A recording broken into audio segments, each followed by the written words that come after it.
Guys একটা কথা বলে দিই, যতটা তুমি ভাবছো ব্লগ বানানো সহজ, যতটা সহজ নয়। একটু ভাই কন্টেন্ট খুঁজে পাবে না যে কি বানাবে।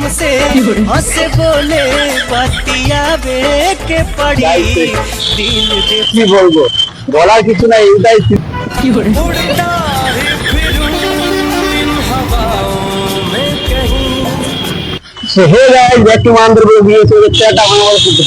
আমি চলে এসেছি ঠাকুর পশুনাথ মন্দিরের কাছে। দেখতে পাচ্ছ পিছন দিকে আমার ঠাকুর ঠাকুর পশুনাথ মন্দির আছে। তো গাইস আমি তোমাদের জন্য একটা ভাবি খুঁজে নিয়েছি। তো দেখতে পাচ্ছ এটা তোমার भाभी हो ना। ओ भाई साहब कितना क्यूट मुंडी है ना भाई साहब, खतरनाक लगता है यार। क्या हाँ ब्लॉग बनाচ্ছিস দাদা? তো দেখতে পাচ্ছ গাইস এই নতুন নতুন জিনিসের জন্য ভাই এখন সবকিছু ভাইরাল নাকি। আমি বলছিলাম দাদাকে ব্লগ বানাচ্ছি, তো বলছে কি ভিতরে আয়। তো কি বলবো, যে এখানে অনেক কালেকশন আছে। দেখতে পাচ্ছ দুর্গাপূজার মন্দিরের জন্য তো দাদা ভিতরে যাচ্ছে, তো যাচ্ছে এখন ভিতরে। তো কি দাদাদের সাথে কথা বলছি আর কি বলবো। তো দাদা কেমন আছো? ভালো। আমি ব্লগ বানানোর জন্য রায়গঞ্জে এসেছি, কিছু বলবে কি? তোমাদের এখানে কি কি কালেকশন আছে? Ladies collection. তো তোমাদের জন্য দুর্গাপূজার অফার অনেক ভালো আছে, যে লেডিস কালেকশন দেখতেই পাচ্ছ। ও তো বলে দাও কিছু দাদা। মানে বাসন্তী ড্রেসের মুকুলতলা রায়গঞ্জ। হ্যাঁ নতুন কালেকশন পাবে, new collection, exclusive premium collections. বলো প্রিমিয়াম কালেকশনস আছে, নতুন নতুন এক্সক্লুসিভ কালেকশনস আছে, একদম ন্যায্য দামে পাবে। গাইস চলে আসো। আর যদি ফাজলামো না হবে তো ব্লগটা এখন পাবলিক রিঅ্যাকশন করে কন্টেন্ট করার জন্য আসছিলাম, তো পাবলিক তো নাই। তো এখানটায় ছড়ে তো মানে সামনের দিকে যাবো, এখানে বেশি ফাজলামো না আমাদের। চলো যা যা। Thank you. দেখা যাবে।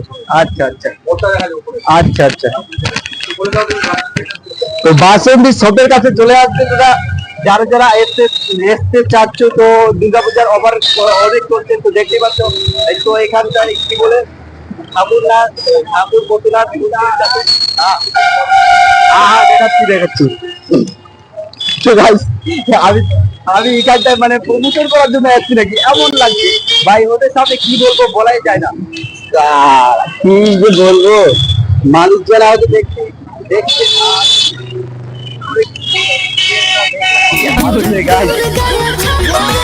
কি বলবো দেখতে পাচ্ছ। ও ভাই সাহেব চলো যা যাক। এখানটা অনেক ট্রাফিক আছে ভাই, ট্রাফিকটা অনেক আছে। তো যারা যারা মানে পাবলিক রিঅ্যাকশন করার জন্য ভাবছো, তো ভাই চলে আসো। মানুষ কেউ কিছু বলবে না, মানুষ কি বলবে, ওরাও তো কিছু করে ভাবছে। তোদের কি বলবে? তুই যদি কাকে কিছু না করিস তাহলে তোদের কেউ কিছু বলবে না। তো আমি অত পাবলিকের মধ্যে না দর হয়ে মানে ভিডিও বানাচ্ছি, আমার তো কোনো শরম লাগে না। তো তোমাদেরকে কেন শরম লাগবে? এখানে অনেক অনেক কালেকশন আছে। দুর্গাপূজার অফারে যদি আসতে তাও তো চলে আসে। দোকানদার আমাকে ঠিক বলছে যে ভাই আয়, তো আমি ওদের প্রমোশন কেন করবো? আমার কি ফায়দা? একটা দোকানে গিয়েছিলাম, বলে দিলাম যে ভাই আমি যখনই দোকানের সামনে যাচ্ছি না ভিডিওটা মানে চালু করে, তখনই আমাদের দোকানদার গুলো ভিতরে ডেকে নেয় যে ভাই কি আয় আমার কালেকশন কর।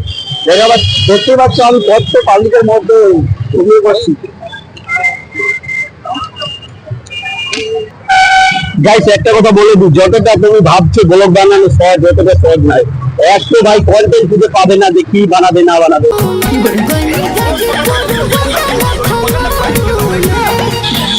কি বলবো, বলার কিছু নাই, এটাই ছিল যে ভাই কন্টেন্ট বানানোর জন্য এসেছি, কিন্তু মানুষে খুঁজে পাচ্ছি না, কন্টেন্ট খুঁজে পাচ্ছি না, তো কি বলবো।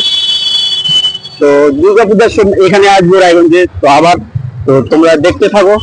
আর কি বলবো, বলা শুধু এই ওটাই ছিল। তো